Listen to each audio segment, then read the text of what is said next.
2022, which was going to be the Aintree Spectres 2020. Now, sorry, there's lots of different pieces of utensils here I've got to get hold of.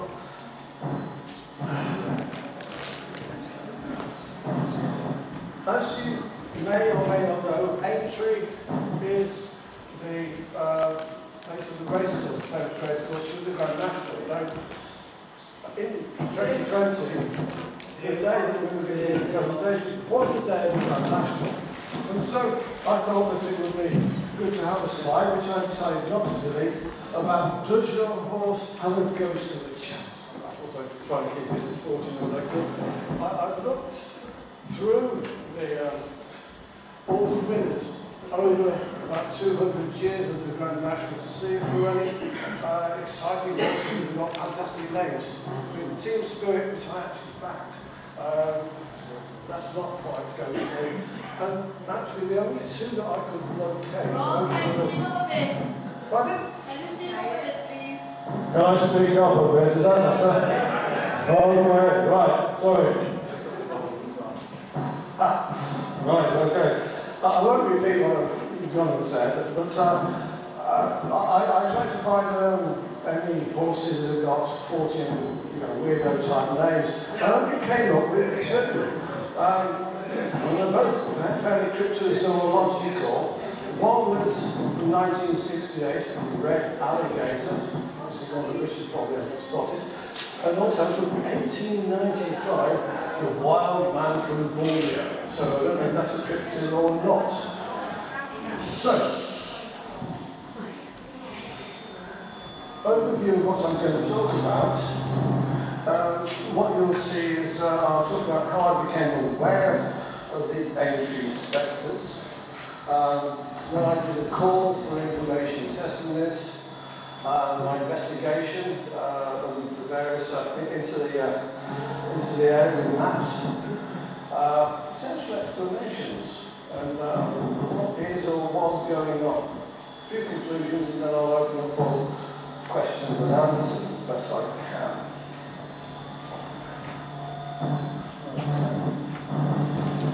How I became aware of the Aintree Spectres.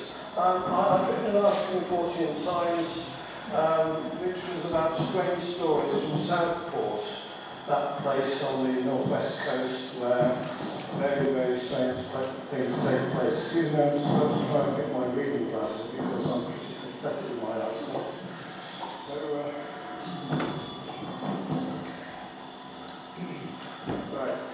I was then contacted by Glenn Preston. Well, that's the pseudonym I gave him in the article.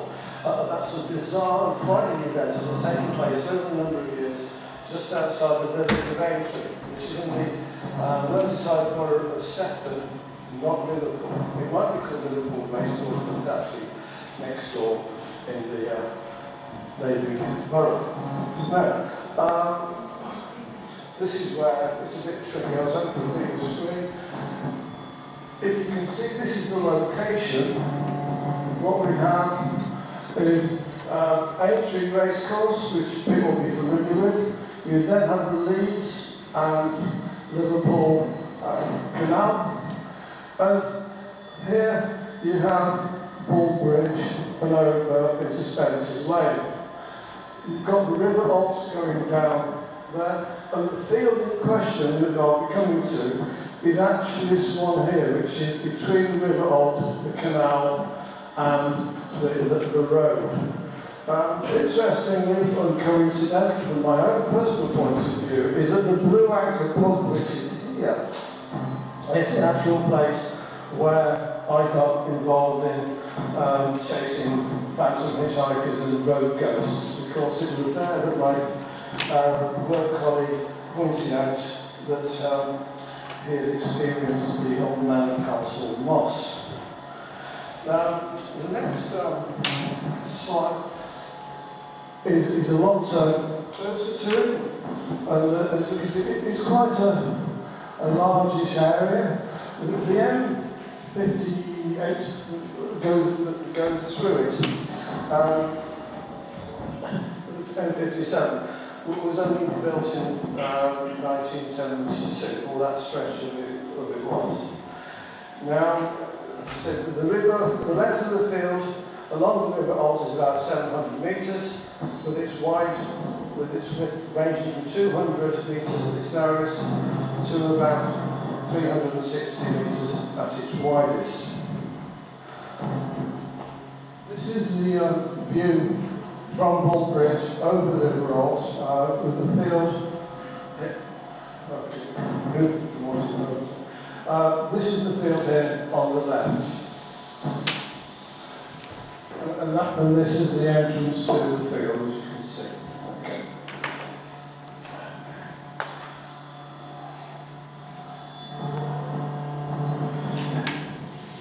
I recorded the testimonies from Glenn and his family to see if there were any other witnesses. I had what I call a call piece published in the Aintree and Manning issue of the Champion newspaper on the 14th of November in 2018. Responses included people saying that the field was the site of a fatal air crash which happened on Grand National Day in 1964. The journalist and the broadcaster Nancy Spain and Joan Rona Laurie, who was the editor of She magazine, were both killed. However, I drew one related story, which I'll come to. Firstly, Glenn's older brother Jeff, who was in his late teens, missed the last bus one autumn night in either 1967 or 68. He was walking over Bull Bridge, heading for the family home on Spencer's Lane. It was 11:30 at night. I'm afraid that if it wasn't in the field, that whole everybody else would be very hard to listen to. Couldn't change microphones, don't worry. Sorry. It's not like that country accent that's confusing things. Well, that's a good thing, guys.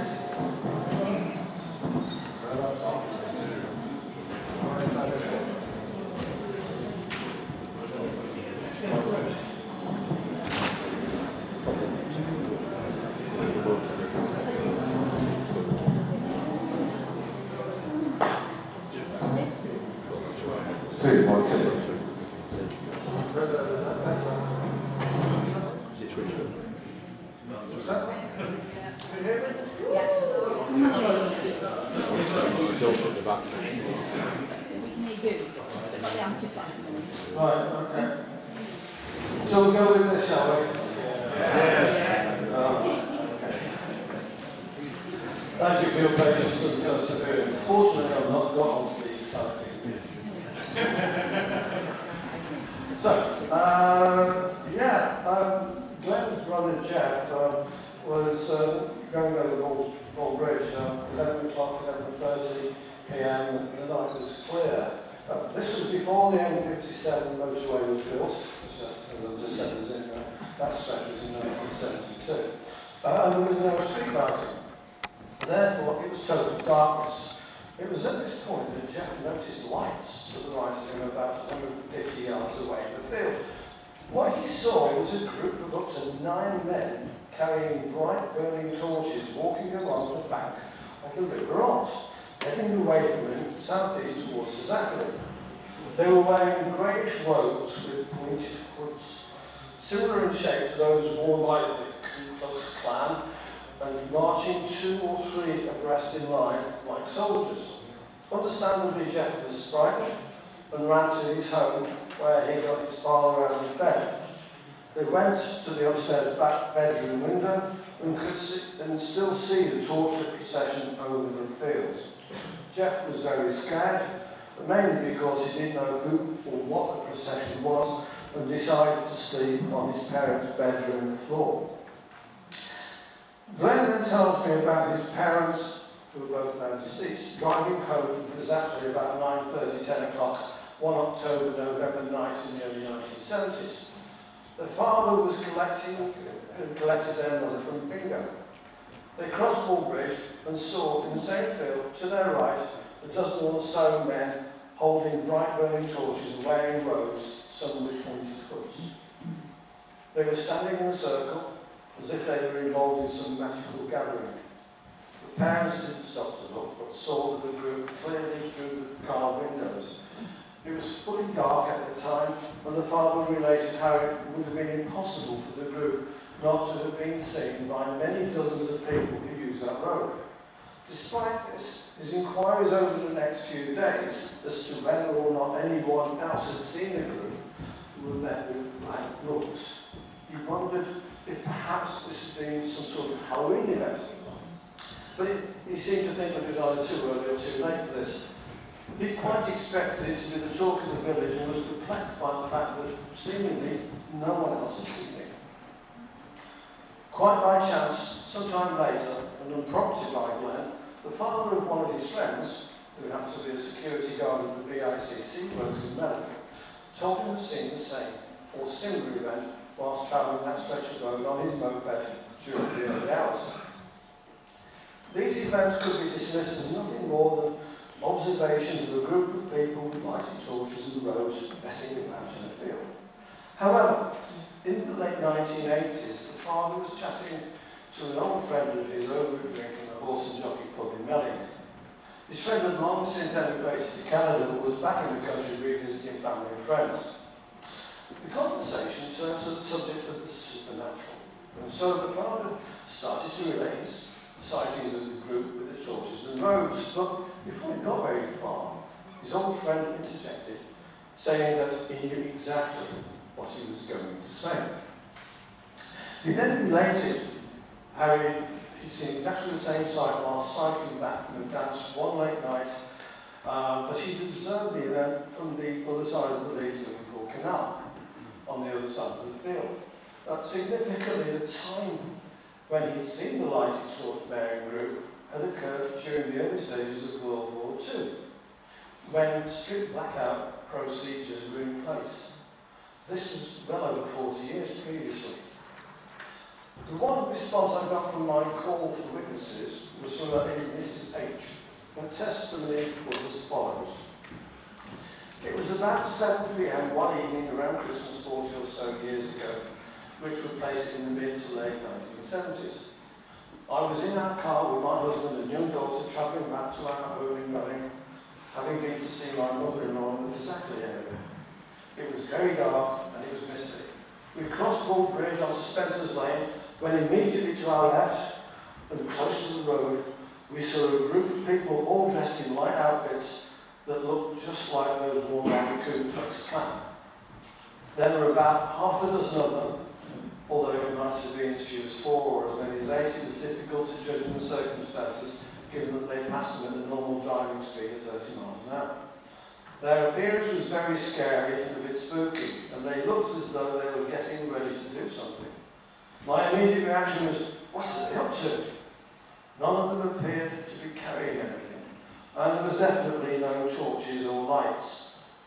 Naturally, we didn't stop to investigate, as we were very, very frightened. I am a lifelong resident of Reading and was in my 30s at the time. I've seen nothing like what we saw that night before or since. My husband, now deceased, and I never forgot this experience and talked about it on many occasions, although we never heard of anyone else having the same or a similar experience. That is a series of events of apparently the same phenomenon taking place in the same location over a long period is definitely strange. Several witnesses naturally infer the paranormal source. But what is striking is how long Jeff Preston saw the Spectres on the night in question.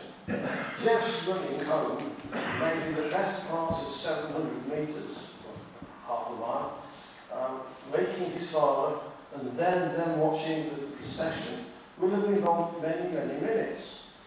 Paranormal events tend to be quite transient and short. The fact that the Spectres all behave like people dressed up, rather than performing fantastical feats or fading from sight in some ghostly way, suggests a flesh and blood explanation. But given that the field is so large and open, and close to a busy road and housing, any group of people undertaking the activities described should expect to be readily observed and challenged, not least by the police and or the farmer who uses the field. If it was some clandestine or magical group, then how did the participants get there? As in none of the events described was there reference to a line of cars parked up at the side of the road by the field.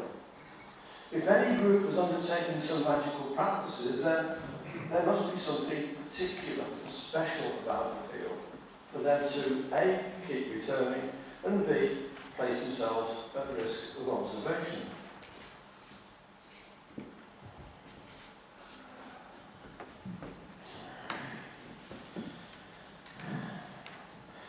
Investigation of area maps. To investigate if there was some past presence on the field, I studied available maps at the Liverpool Central Library. Historically, the core of Aintree was a small linear settlement to the east of the centre of the current township, heading up Bilbridge Lane, i.e. towards and close to the field in question. In all maps back to 1786, the field was simply farmland. The heading map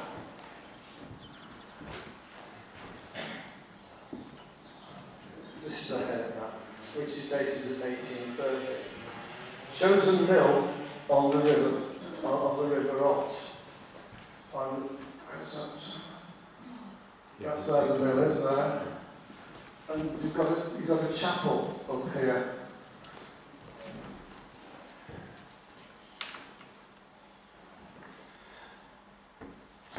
Apparently, this was a Methodist chapel. Comparing maps, the chapel was built between 1818 and 1830, which means that it was not historic. In 1847 and 449, Carl House Farm in the middle of the field and the chapel cottages are seen where the chapel was previously recorded. Looking at current maps, it appears that the works building near to the motorway is on the site of Carl House Farm, and the road to it follows the original farm road.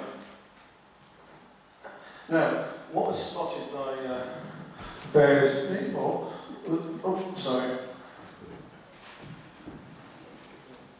over here on the right is Hob Lane. Well, we all know that Hob has various connotations in the paranormal world. And also, it's worth bearing in mind that the canal construction only began in 1770. Interesting point. A local farmer told me that the field is good farming land, which was part of Lord Sefton's estate, which was sold off in the 1950s or 60s for the building of houses. But as it's on a floodplain, it is unlikely that building will ever take place. Consequently, it is farmed by tenant farmers. So there has never been anything special historically about the field, like a medieval monastery that might attract a magical group. I asked the farmer if he or anyone he knows had witnessed any of the spectres, as I was calling them. He said his family had been in the area since 1933, and he has been around for over 60 years and knows a lot of people. He has never seen anything, or known anyone who has seen anything, but he's heard rumours at times. Via an intermediary, I also contacted the current owners of Mill Farm, which overlooks the field from across the River Ott. They've lived there for 30 years and have never seen or heard anything, which suggests that nothing similar has occurred since the late 1980s.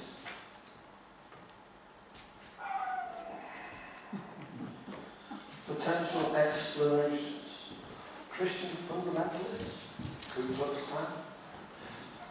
Given the witness apparel and suspicion some sort of magical group might be involved, I asked my WeWork North friend Steve Jones, come on Steve, put your hand up, let them know who you are, so they know who's related. Who, as a practicing pagan, is aware, if he was aware of any such group in the area. He posted my question on his Facebook account and that of other pagan groups. This resulted in a testimony from Mark, one of his pagan friends. Whilst at university in Liverpool during the mid-1980s, I was interested in spiritual things and was looking for a form of Christianity I could feel comfortable with.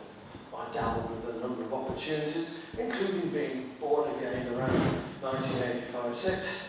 However, I had reservations because it did not feel right, and I wasn't persuaded by a Billy Graham revival meeting at Anfield in Liverpool in 1984, presumably was wearing a red shirt and a face of the cop. Nevertheless, I allowed a girl I fancied to talk me into going to a meeting. It's always a meeting. Evangelicals in a sports hall out in, as I recall, Kirby. The evangelical group appeared to have been well established for some time, reflected in the fact that it had hired sports hall for the evening. There were lots of people there, mostly people in their 20s and 30s, although some were older. I went twice, but each occasion caused me deep disquiet. It was full-on stuff. I remember people speaking in tongues and reciting long Bible passages from memory in trance-like states. Everything, in fact, except the wrestling of stakes. As a newbie, an outsider, I found that I could see no main focus. Nevertheless, it was clear that there was a secretive inner circle, whose members definitely led things. What stood out for me was the treatment of a former member who had apparently gone to the dark side. I think it was a time before Star Wars. I remember people being instructed not to interact with him in any way and to go to the other side of the street to ignore him, etc., as he was, quote, controlled by the devil. I found it scary when talking to people that some identify themselves as social workers, lawyers, teachers, and similar, with almost all saying that they were not from the area, but had been called there by God. I mean, I know Candy. These people absolutely believed in the physicality of evil and the devil. I never went back after the second visit. I asked Mark if he thought that dressing up in a Ku Klux Klan-type clothes and parading around the field at night with burning torches might be the sort of thing that such a secretive inner circle might get up to, away from the main group. He said, given the level of weirdness he witnessed, he guesses that this could well be the case. It should be noted that the main sports centre in Kirby is no more than 3 miles from the field in question, less than 10-minute drive. I've just realised that I need my mobile. Have you got my mobile phone there?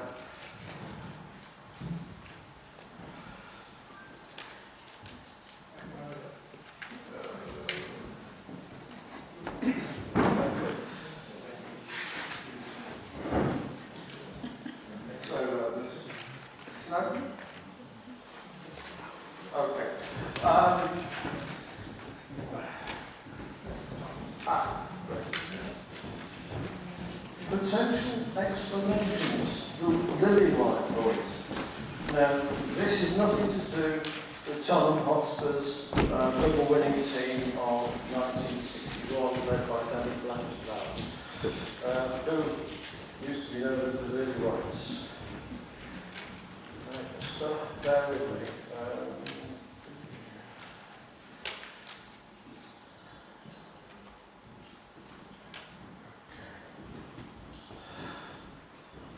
In February 2019, I felt that I had exhausted all reasonable avenues of inquiry, but by chance, in May, I read Tom Sleeman's Haunted Wirral article in the Wirral Globe, my local free weekly newspaper. What caught my eye was reference to attacks vandalising graves in the Ford Cemetery in Bootle, which is only about 3 miles from Aldridge Lane, in 1974, where witnesses described weird hooded figures in robes reminiscent of those worn by the Ku Klux Klan. Only the hoods had bizarre exaggeration noses made from cones of fabric stitched onto them. Tom argued that they were members of the ancient sect of druid-like warriors known as the Lily White Boys. He also referred to other graveyard desecrations in Birkenhead as late as 1982. The latter incident had the Lily White boys waving swords and chasing a couple at 1 o'clock in the morning to the girls' home in Sumner Road, which was at least a quarter of a mile away. Tom's website says that they are a sun-worshipping cult predating Christianity, which practices animal and allegedly once child sacrifice.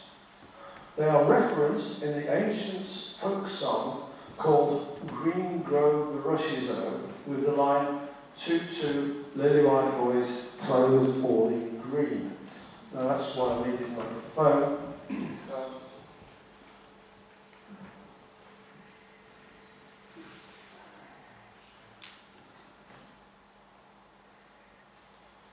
Just to play you a short bit.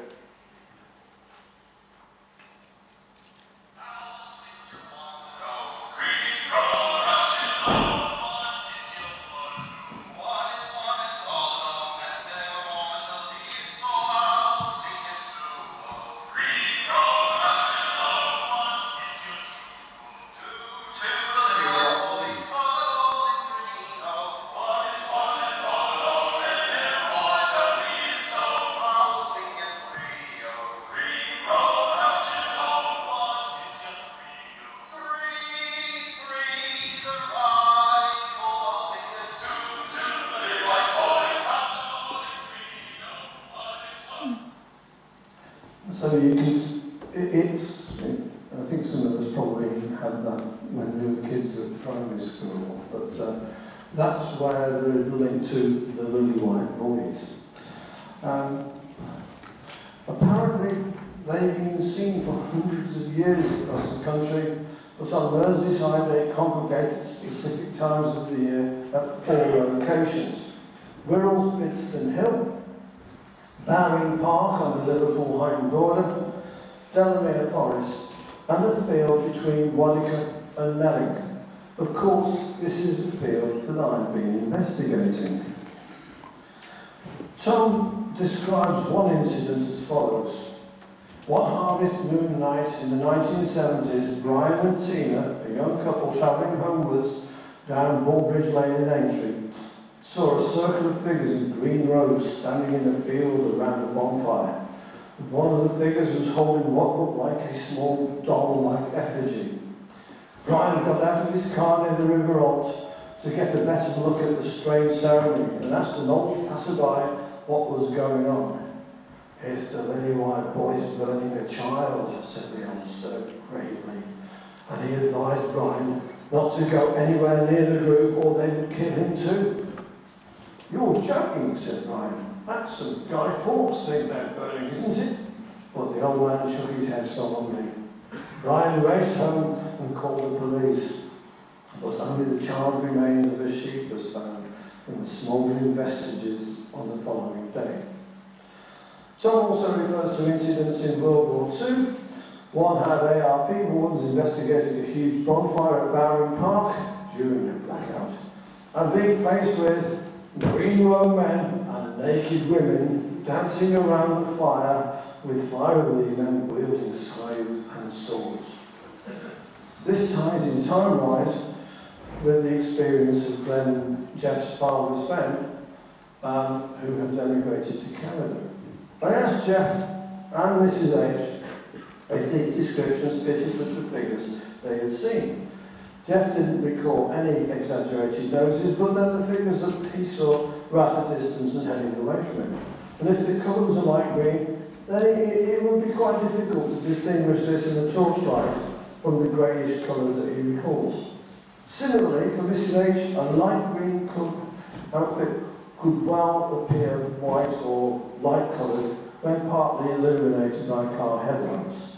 And travelling at 30 miles an hour, she could not recall any exaggerated noses. So what is or was going on? I tried contacting Tom Sleeman via the Wirral Blue so as to compare notes and sources and ask if he knew whether the roads were dark or light green. Unfortunately, Tom didn't get back to me. He never does whenever I'm trying to inquire with him. It is intriguing that his stories around the Lily White boys tie in well with the first and second-hand testimonies I've collected in terms of both appearance and some of the actions. His earliest references to incidents were in World War II, and his last reference was in the early 1980s, again consistent with testimonies I've collected. It can be concluded that these spectres have been seen on several occasions from the mid to late 1960s to the mid to late 1970s, and possibly as far back as World War II and as recent as the early 1980s. There is great consistency in where and what was witnessed, suggesting a single, if infrequent, phenomenon. Understandably, witnesses believed something paranormal or supernatural could be involved because they were so scared. But everything points to human involvement. Of course, the outfits were not necessarily Ku Klux Klan related because pointed hats of a conical form. Now, I don't speak Spanish. Is it capirote, or as we would say in the Black Country, capirotes? Are part of the uniforms of some brotherhoods during the Easter observances and reenactments in some areas during Holy Week. I saw a big parade when I was in Bilbao a few years ago. It is really spectacular and weird. Religious robes specific to a cult, such as the Lily White boys, would make a lot of sense. Nevertheless, it would be imprudent to exclude the possibility that the motivation behind the activities was malevolent and or political. The maps did not indicate any explicit ancient presence on the site which might attract a magical group on a recurring basis. However, Captain Moonlight states Aintree derives its name from the Anglo-Saxon Aintree, meaning one tree. And that one tree was an ancient sprawling oak, sacred to the Druids and the Lily White boys' cult of nature worshippers. Alternatively, it might simply be that it is large, reasonably out of the way, and convenient for the participants. The timing of Mark's experiences with the Christian fundamentalists is not inconsistent with the sightings because they would only stretch dates into the mid-1980s. And it would seem that the phenomenon had ceased since at least the late 1980s. But if it is or was the Lily White boys, are they still active or has the cult disbanded on Merseyside at least? Perhaps it simply withered on the vine as its members grew old and died, and their children or other potential members turned their backs on its continuance. I Googled research as much as I could about the Lily White boys and other than references to Green Grow the Rushes Up, Harry Cookson's 1960 play of this name, and the story of this title by William Maxwell. I have not been able to find anything wholly independent of Tom Sleeman's writings. I asked David Clark of 14 Times in Sheffield Hallam University if he was aware of the cult through his folklore network, and also Steve Jones again through his pagan contact. Both drew a blank. Perhaps the Lily White boys are a literary device created by Tom Sleeman to provide a backstory to actual local events or stories that he picked upon. After all, I'm unlikely to be the only person that has witnesses who have spoken about the phenomenon. Unfortunately, Tom hasn't got back to me. Nevertheless, there seems to be the distinct possibility that some form of sect was involved, and maybe in the early 1980s its members changed tack and followed an entry as a route into the local Christian fundamentalist groups, for whatever reason, and were the secretive inner circle that Mark commented upon. Such a possible link would be only pure speculation. However, it is safe to say that it is highly unlikely that a Spanish brotherhood would travel to Merseyside to practice their observances and reenactments in the middle of a farmer's field, in the middle of the night, in the middle of the winter.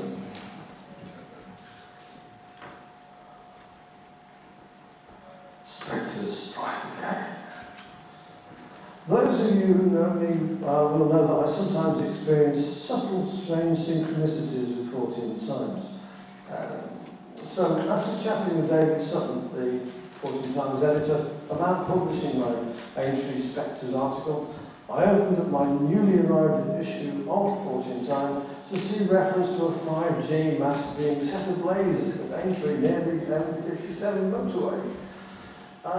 This was all to do with COVID and how the 5G masts were causing it. So I checked out exactly where the 5G mast was situated and found that it was on the site of the old Chapel Cottages, which is right on the opposite side of Spencer's Lane from the field where the Spectres were seen brandishing their burning torches.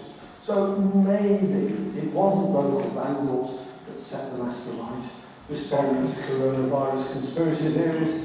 Maybe the Spectres have made a belated comeback in Talk Street.